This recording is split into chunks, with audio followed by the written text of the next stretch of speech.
को बेचना पड़ता है। यहाँ तक कि चाय भी नहीं मिल पाती किसी किसी परिवार में, क्योंकि परिस्थितियों के कारण। तो ये माखन मथुरा में बिकता था। भगवान कन्हैया कहते थे कि मेहनत करते ही सभी ब्रजवासी, और माखन कौन खाता है? मथुरा वाले। इसलिए भगवान कन्हैया रास्ता में बैठा करते थे कि कोई माखन लेकर के मथुरा जाएगा तो मैं मटकियों को फोड़ूंगा, माखन को जाने नहीं दूंगा, गोपिकाओं को रोकूंगा, क्योंकि हमारे माखन को खा खा करके वो कंस योद्धा बनता जा रहा है और हम दिन प्रतिदिन सूखते जा रहे हैं। दूधियाओं की डेरी भरी जा रही है, जहाँ सूख रहे कि परीक्षण मारा है। आज भोजराज कंस इस कारण माखन को चुराया करते थे, मटकियों को फोड़ा करते थे, न कि उन्हें शौक थी माखन खाने की। मैया यशोदा के आंगन में 1 लाख गाय 9 मन माखन होता था, हड़ियों में दूध उठा जाता था। कन्हैया यही समझाते थे। भगवान कन्हैया ने, और ये सारी चाल कौन चलती थी? अब जैसे गांव में दूसरे गांव का दूध गांव में प्रवेश हो गया तो पहले दूध तुमने दिया, फिर पड़ोस वाले ने दिया, फिर उसने दिया, सारे गांव में जाने लगता है। ऐसे ही ये माखन की चल्ला शीला के घर से चली। पहले शीला के घर से माखन बिकने के लिए गया, फिर तो ब्रजवासी माखन ले जाने लगे। तो कन्हैया ने कहा पहले भाई के घर को देखो, जहाँ से स्टार्टिंग हुई है उसी घर से शुरुआत मैं करूंगा। भगवान कन्हैया ने सभी ग्वाल वालों को इकट्ठा किया और कहा भैया जेता पेता मना मुसवा छदामा संकीर्ण सभी को इकट्ठा कहा भैया सुन रहे हो? बिल्कुल भैया सुन। ऐसा करते ही आप ब्रज में घूमने के लिए चले भैया, माखन की कुछ इच्छा और किसी के घर चलते हैं जहाँ अच्छा माखन हो, हमें ले चलो वही माखन खाएंगे। ठीक है भैया, तैयार है। कहाँ चले?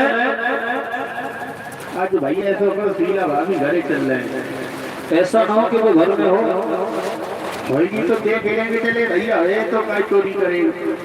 भगवान कन्हैया ने सभी ग्वाल वालों को एकत्र किया है और शीला के दरवाजे पर पहुंच गए। भगवान कन्हैया ने मनसुखा से कहा, मनसुखा आप अंदर देख करके आओ, ऐसा ना हो कहीं शीला अंदर ही बैठी हो।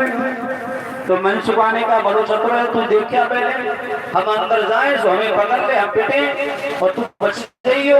कन्हैया ने कहा ऐसा कुछ नहीं। तो मनसुखा ने कहा ऐसा भी कुछ नहीं, हम भी नहीं जाएंगे। फिर क्या करें? तो पहले मोबाइल नहीं थे। भगवान कन्हैया ने कहा ये गायों का गोबर है, सब मिलकर के थोड़ा थोड़ा गोबर आंगना में मारो, अगर होएगी तो गाली देती हुई निकल आएगी और नहीं होएगी तो सब लोग अंदर प्रवेश कर जाएंगे।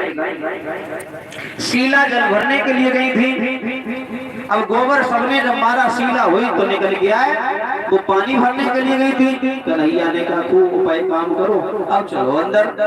भगवान कन्हैया सभी ग्वाल वालों को लेकर के अंदर प्रवेश हो गए। देखा कि शीला के आंगन में एक छीका है और छीके पर मटकी रखी हुई है। पहले घरों में छीका हुआ करते थे, खाना दही मिठाई छीकों पर रख दिया जाता था। तो शीला का छीका ऊंचा है और कन्हैया छोटे हैं। कन्हैया ने कहा सभी ग्वाल वालों से ग्वाली चालाकी करिए, अब चोरी करिए कैसे? कन्हैया बोले हैं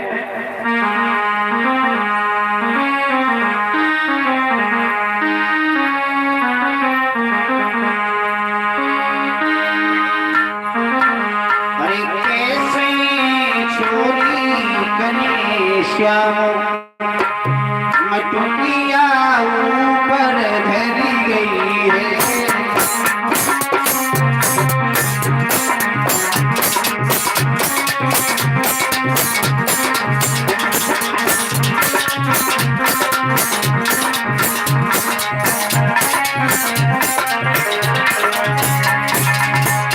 अरे ऊपर धरी गई है